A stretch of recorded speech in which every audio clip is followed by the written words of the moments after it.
keeping an eye on the interior. This is a News 13 Eye on the Election Update. Welcome back to the show, everyone. Micah Johnson here with a News 13 Eye on the Candidate interview. And today in the studio, we have Bob Miller, who's running for State House in District 7. How you doing today, Bob? I'm very well, sir. Thanks for having me in. Yeah, it's good to have you back down to the studio, I guess. Yeah, it feels sort of like home a little bit. Things have changed a little. Yeah, okay, so now we're just going to jump into questions. The first question I've got for you here is why you decided to run for office, and why'd you leave us here, Bob? Well, I didn't feel like I was leaving you. I thought I maybe was going to take on a new role. Part of the reason I'm running is I happen to be a great fan of this experiment that has happened here in America since World War II called the middle class. It's the first time in the history of civilization that the majority of people in a country were middle class folks, basically having decent jobs, having some health care provisions, being able to retire, raise a couple of kids, buy a house, put the kids through college. This has never happened before. But right after World War II, and then until about 1980, almost everybody in America had that. And that's still sort of the American dream that we all refer back to. It's the American dream that we all aspire to. And that's been going away. And I think that you've got to have working folks that get into the legislature rather than folks that have already made it, people that are already a little too comfortable. I know we certainly have that problem in D.C., but that was primarily my motivation, is I want to try to preserve this experiment called the middle class. I feel like it's going away. I think I have some things to offer to try and prevent that from expiring anytime soon. Mm-hmm. All right, so one of the big issues during this election season has been the natural gas pipeline, and we're talking about all sorts of different projects. There's the Trans-Canada project, that's the AGEA project, there's the Denali project, but also I'd like to know, would you favor trying to put monies into a small diameter bullet line to try to get natural gas that's used just for Alaskans? I am very much in favor of Alaskans developing their own resources for use by Alaskans here in Alaska.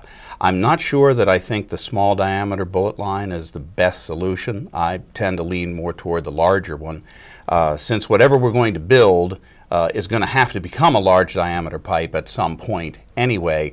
Why build two lines? Now, that said, of course, getting trucked natural gas down to Fairbanks and the interior is also a viable idea. All of these things need to be explored, but the basic idea is to get energy costs under control, especially here in Alaska, for the people who live here, so that we can have those resources for our own use first. That's going to help to drive our economy. And then whatever we have that can be exported and sold elsewhere, then we can take a look at that. But I think we need to take care of Alaska first. So when we talk about exporting natural gas, a lot of times we're talking about replacing the revenue from the declining throughput through the Trans-Alaska pipeline system. One of the ways people talk about trying to increase the throughput, increase the amount of oil going through the pipeline, is revamping the tag system along the North Slope, the Alaska Clear and Equitable Share, commonly called ACES. Right. I'd like to know, what do you think of ACES? ACES, I think, is a very good starting point.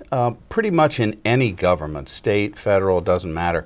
A taxation situation is almost always in flux. Now, that said, I know that industries always are insisting and always want stability, and I understand why they advocate for it. Excuse me. But at the same time, states always are having to react to various and sundry scenarios that come up, just as businesses have to react. Now, there's some talk of actually selling shares into building a new pipeline, which I think is going to help offset some of the costs, especially if Alaskans get some skin into the game. And the tax situation, personally, I think that ACES was a very good idea. It seems to be working well enough. There are some folks that want to re-examine it. I'm certainly open to looking at it, but again, I do want to create a friendly environment for the industries that are here so that they don't decide to pack up and leave us. We need them here. They're essential to our economy, but we need to have a level of cooperation where Alaska gets a good return for its resources and the industries can stay profitable.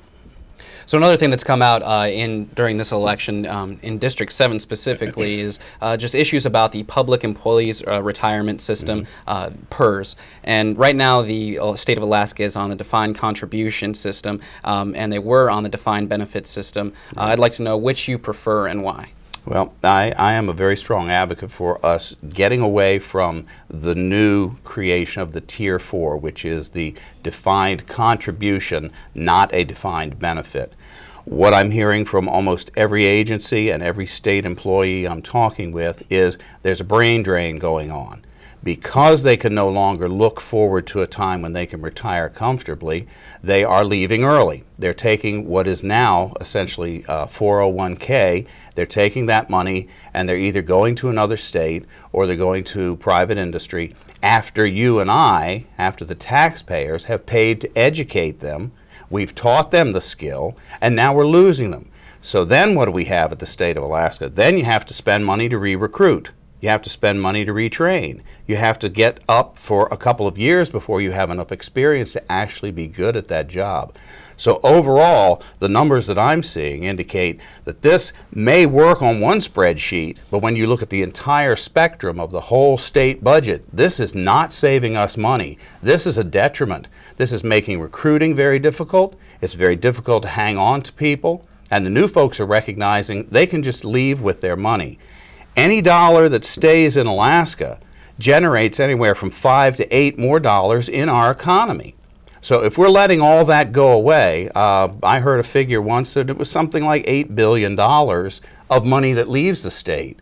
And if that's generating 5 or 6 more bucks, that's a huge amount of economy that's just going away. It needs to be fixed. It needs to be reversed. Okay, so the last question I have for you here is kind of the ultimate question, and that's why should voters, when they go down to the polls, choose you over your opponent, the incumbent Republican Mike Kelly? Well, Mike was one of the folks who was a key architect in changing the PERS and TERS, and I think that's been detrimental to the state.